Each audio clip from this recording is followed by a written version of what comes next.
ओम नमः शिवाय। हर हर महादेव।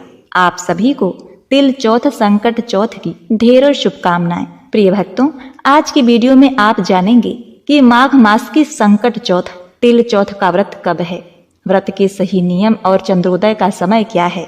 यदि जो बहनें गर्भवती हैं या जिनका स्वास्थ्य ठीक नहीं है वो इस व्रत को कैसे करें, क्योंकि यह तिल चौथ का व्रत निर्जला व्रत किया जाता है। जो महिलाएं अभी तक मां नहीं बनी और पहली बार यह व्रत कर रही हैं, वे चंद्रदेव को अर्घ कैसे दें, यह सब आप जानेंगे आज की वीडियो में। शुभ मुहूर्त, विधि विधान, सभी महत्वपूर्ण जानकारी। प्रिय भक्तों, तिल चौथ साल की सबसे बड़ी चौथ मानी जाती है। इसको कई नामों से जाना जाता है, जैसे तिलकुटा चौथ, वक्रतुंडी चतुर्थी, माघी चौथ इत्यादि। इस दिन तिल का भोग लगाया जाता है, भगवान गणेश की पूजा की जाती है, निर्जला व्रत रखा जाता है।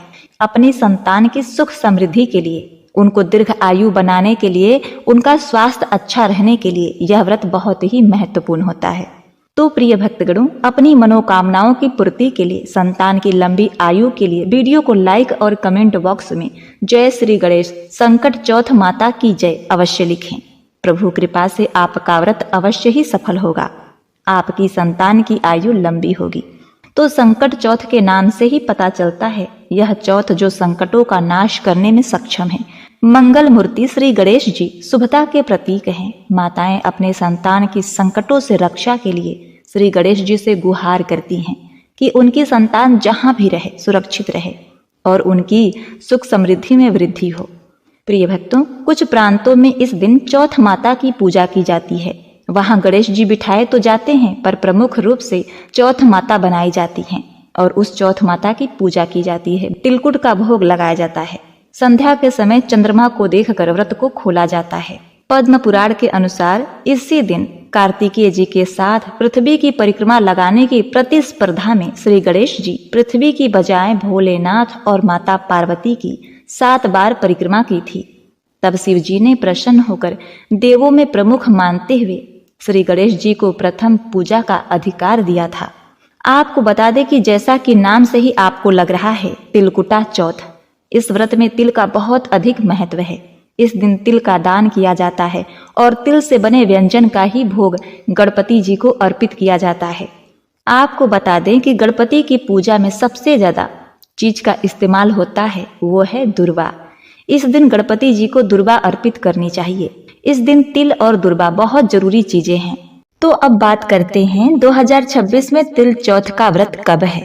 तो पंचांग के अनुसार माघ मास के कृष्ण पक्ष की चतुर्थी तिथि 6 जनवरी 2026 को प्रातः काल 8:01 तक प्रारंभ होकर अगले दिन 7 जनवरी 2026 को प्रातः काल 6:52 पर समाप्त होगी।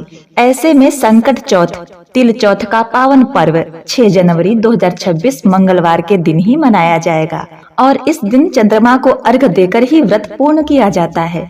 तो चंद्र देवता को अर्घ देने का समय चंद्र उदय का समय होगा रात्रि के 8:54 पर। इस साल संकट चौथ पर 3 शुभ योग भी बन रहे हैं और साथ में 46 मिनट की भद्रा भी लग रही है। ऐसे में इस व्रत में पूजा मुहूर्त और व्रत की सही तारीख जानना बहुत जरूरी है, क्योंकि भद्रा में पूजा पाठ या शुभ कार्य नहीं किया जाता। आइए जानते हैं अब भद्रा के बारे में। तो इस बार तिल चौथ 6 जनवरी को है। इस दिन भद्रा का समय रहेगा सुबह के 7:15 से लेकर सुबह के 8:01 तक। लगभग 46 मिनट तक भद्रा लगेगी और यह भद्रा धरती पर है, इसीलिए इस दौरान कोई भी शुभ कार्य या पूजन न करें। गणेश पूजा के लिए शुभ मुहूर्त सुबह के 9:51 से लेकर दोपहर के 1:45 के बीच है। तिल चौथ के दिन ब्रह्म मुहूर्त का समय होने वाला है सुबह के 5:26 से लेकर प्रातः 6:21 तक। इस दिन अभिजीत मुहूर्त का समय है दोपहर के 12:06 से लेकर 12:48 तक और राहु काल का समय होने वाला है दोपहर के 3:03 से लेकर शाम के 4:21 तक। तो इस राहु काल में आप कोई भी शुभ कार्य न करें, 6 जनवरी को संकट चौथ के दिन 3 शुभ योग भी बन रहे हैं। इस दिन सर्वार्थ सिद्धि योग सुबह के 7:15 से है, जो कि दोपहर के 12:17 तक रहेगा। वही प्रीति योग प्रातः काल से लेकर रात के 8:21 तक है। उसके बाद से आयुष्मान योग बन जाएगा। इस दिन महिलाएं निर्जला व्रत रखकर चौथ माता और गणेश जी की पूजा करती हैं। उसके बाद संध्या के समय चंद्रमा को अर्घ देने के बाद ही व्रत का पारण किया जाता है। इस दौरान पूजा विधि से लेकर उसमें उपयोग होने वाली सभी सामग्रियों का खास ध्यान रखा जाता है। मान्यता है कि संकट चौथ पर गजानन की पूजा संपूर्ण विधि से करने पर साधक की सभी मनोकामनाएं पूरी होती हैं। यही नहीं, संतान के सौभाग्य में भी वृद्धि के योग बनते हैं। ऐसे में आइए अब जानते हैं संकट चौथ की पूजा के लिए संपूर्ण सामग्री के बारे में। तो इस दिन आपको क्या सामग्री की जरूरत है? वो है जल, सुपारी, जनेऊ, लौंग, दीपक, पीला कपड़ा, चौकी, फूल, गंगाजल, 11 या 21 तिल के लड्डू, फल, कलश, गणेश जी की प्रतिमा, दूध, मोदक, लड्डू, देसी घी, पान का पत्ता और खड़ा सुपारी और दुर्वा घास, गाय का गोबर। तो प्रत्येक माह चतुर्थी आती है, परंतु जो 4 चौथ है उसमें से एक प्रमुख चौथ है संकट चौथ। इस व्रत के प्रभाव से संतान को रिद्धि सिद्धि की प्राप्ति होती है तथा उनके जीवन में आने वाली सभी विघ्न बाधाएं गणेश जी दूर करते हैं। प्रिय भक्तगणों, इस दिन भगवान श्री गणेश के चंद्रभाल स्वरूप की पूजा की जाती है। जो पुत्रवती स्त्रियां होती हैं वह पुत्र की सुख समृद्धि के लिए व्रत रखती हैं। जिनको संतान नहीं है वह संतान की कामना के लिए व्रत रखती हैं और इस दिन व्रत करके व्रत कथा का श्रवण करती हैं। इस दिन ब्रह्म मुहूर्त में या सूर्योदय से पहले उठ जाना चाहिए। पानी में गंगा जल डालकर स्नान करना चाहिए। आपका जो भी पूजा स्थल है उसकी साफ सफाई कीजिए। साफ सफाई करने के बाद वहां आसन लगाकर बैठ जाएं। व्रत करने का संकल्प करें। भगवान गणेश जी की प्रतिमा अपने सामने स्थापित करें। प्रतिमा नहीं है तो फोटो ले लीजिए या किसी साफ सुथरे चौकी या पटरे पर भी पीला कपड़ा बिछाकर भगवान गणेश जी को आसन दीजिए। यदि ये भी उपलब्ध नहीं है तो गाय के गोबर से आंगन की लिपाई कीजिए। उस पर आटे से रंगोली बनाइए या चौका बनाइए। फिर उसी पर भगवान श्री गणेश जी को स्थापित कीजिए। भगवान श्री गणेश को ऐसे ही स्थापित ना करें। तस्वीर या मूर्ति के नीचे चावल या फिर फूल जरूर रखें। यदि आपके पास तस्वीर या मूर्ति नहीं है तो आप सुपारी ही ले लीजिए। सुपारी को ही गणेश जी मानकर उनकी पूजा कर लीजिए। गणेश जी भगवान श्रद्धा के भूखे हैं। उनको किसी भी रूप में आप पूज सकते हैं। जिस प्रकार आप रोजाना की पूजा करते हैं वैसे ही इस दिन भगवान श्री गणेश की पूजा करें। इसके बाद चंद्रभाल गणेश का ध्यान करके पुष्प अर्पित करें। पूरे दिन मन ही मन श्री गणेश जी का नाम जप करें। सूर्यास्त के बाद स्नान करके फिर से स्वच्छ वस्त्र पहन लें। अब विधि पूर्वक गणेश जी का पूजन करें। एक कलश में जल भर लें। धूप दीप अर्पित करें। नैवेद्य के रूप में तिल तथा गुड़ के बने हुए लड्डू, ईख, शकरकंद, गुड़ तथा घी अर्पित करें। यह नैवेद्य रात्रि भर बांस के बने हुए डलिये में ढक कर रख दें। पुत्रवती स्त्रियां पुत्र की सुख समृद्धि के लिए यह व्रत रखती हैं। इस ढके हुए प्रसाद को पुत्र ही खोलता है तथा भाई बंधुओं में बांटता है। ऐसी मान्यता है कि इससे भाई बंधुओं में आपसी प्रेम और सद्भावना की वृद्धि होती है। अलग अलग राज्यों में अलग अलग प्रकार के तिल और गुड़ के लड्डू बनाए जाते हैं। तिल के लड्डू बनाने हेतु तिल को भूनकर गुड़ की चाशनी में मिलाया जाता है। फिर तिलकुट का पहाड़ बनाया जाता है। तत्पश्चात गणेश पूजा करके तिलकुट के पहाड़ को तोड़ा जाता है। गणेश पूजन के बाद चंद्रमा को कलश से अर्घ अर्पित करें। धूप दीप दिखाएं। चंद्रदेव से अपने घर परिवार की सुख शांति समृद्धि के लिए प्रार्थना करें। इसके बाद एकाग्रचित्त होकर कथा सुने अथवा सुनाएं। सभी उपस्थित जनों में प्रसाद बांटें।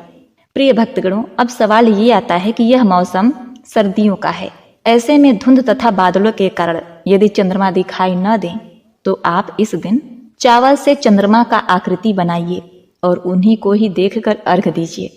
कई माताएं बहनें अस्वस्थ भी हो जाती हैं और इस दिन यदि आपको दवा खाना है, पानी पीना है तो आप यह व्रत कैसे करें, क्योंकि इस दिन निर्जला व्रत रखा जाता है। तो ऐसे में आप भगवान श्री गणेश को साक्षी मानकर उनसे विनती निवेदन करके आप दवा के साथ जल और फल ले सकती हैं, क्योंकि श्रद्धा से बढ़कर कोई चीज नहीं होती। भगवान श्री गणेश श्रद्धा से ही प्रसन्न होते हैं। विधान के अनुसार निर्जला व्रत किया जाता है, लेकिन परिस्थितियां ठीक नहीं हो तो आप इस दिन जल, फल या दूध का सेवन कर सकती हैं। विशेषकर वो माताएं बहनें जो गर्भवती हैं, उन्हें तो आवश्यक रूप से इस दिन जल, फल और दूध ग्रहण करते रहना चाहिए, क्योंकि आपके अंदर एक जीव पल रहा है। उसे भूखा रखना, कष्ट देना, ये कहीं से भी उचित नहीं है। बच्चे परमात्मा के स्वरूप माने जाते हैं, तो आप उनके लिए ही जल, फल या दूध ग्रहण कर सकते हैं और फिर पूरे दिन व्रत रख कर भगवान श्री गणेश की पूजा करें। यदि आपको पीरियड है तो आप पीरियड में सिर्फ व्रत रखें, पूजा ना करें। यदि पीरियड के 5 दिन हो गए हैं तो इस दौरान आप बाल धोकर पूजा कर सकती हैं। अब बात आती है जिन बहनों को पुत्र संतान नहीं है, अभी पुत्र प्राप्त नहीं हुआ है, उनकी कोई संतान नहीं है और वे भी व्रत रख रही हैं या पहली बार कर रही हैं, तो वो इस दिन अर्घ कैसे दें? तो हम आपको बता दें कि पुत्रवती स्त्रियां ही भगवान चंद्रदेव को अर्घ दे सकती हैं और जिनको संतान नहीं है वे अर्घ नहीं देती हैं, सिर्फ पूजा करती हैं और पुत्र होने के बाद, संतान होने के बाद अर्घ देती हैं। तो प्रिय भक्तगणों, इस प्रकार से आप संकट चौथ, तिल चौथ का व्रत करिए। अलग अलग जगहों पर अलग अलग मान्यताओं के हिसाब से, विधि के हिसाब से पूजा की जाती है।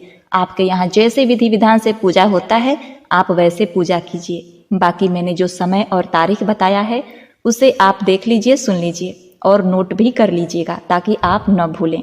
अब आइए जानते हैं कि माघी चौथ पर क्या करें, क्या ना करें। इस दिन भगवान श्री गणेश जी को लड्डू, तिलकुट और मोदक का भोग लगाएं, गणेश चालीसा का पाठ करें, चंद्रमा को जल अर्पित करने के बाद ही व्रत तोड़ें। व्रत के दौरान फलाहार कर सकते हैं। अब क्या ना करें? इस दिन पूजा में तुलसी के पत्ते न चढ़ाएं, अनाज और नमक का सेवन न करें। प्रिय भक्तों, माघी तिल चौथ का व्रत भगवान गणेश की कृपा पाने और जीवन की सभी बाधाओं को दूर करने का एक शुभ अवसर है। इस दिन विधि विधान से पूजा करने से सुख समृद्धि प्राप्त होती है। इस दिन गणेश जी का यह मंत्र अवश्य पढ़ें। गजाननं भूतगणाधिसेवितं कपितजम्बूफलचारुभक्षणं उमासुतं शोकविनाशकारकं नमामि विघ्नेश्वर पाद पंकजम। या फिर ओम सिद्धि बुद्धि सहित गणाधिपति आपको नमस्कार है। इस दिन आप ओम गंग गणपते नमः की एक माला का 108 बार मंत्र का जाप करें और इस दिन अपने सामर्थ्य के अनुसार गरीबों को दान करें। तिल गुड़ के लड्डू, कंबल या कपड़े आदि का दान करें। हिंदू धर्म में जीवन के समक्ष कष्टों का निवारण करने वाली इस संकष्टी गणेश चतुर्थी का बहुत महत्व है। पूजन में अधिक सामग्री भी न हो तो सच्चे मन से ही की गई श्री गणेश की आराधना अवश्य ही फलदायी होती है। बस आप भक्ति और निष्ठा से यह व्रत करिए, आपका व्रत अवश्य ही सफल होगा।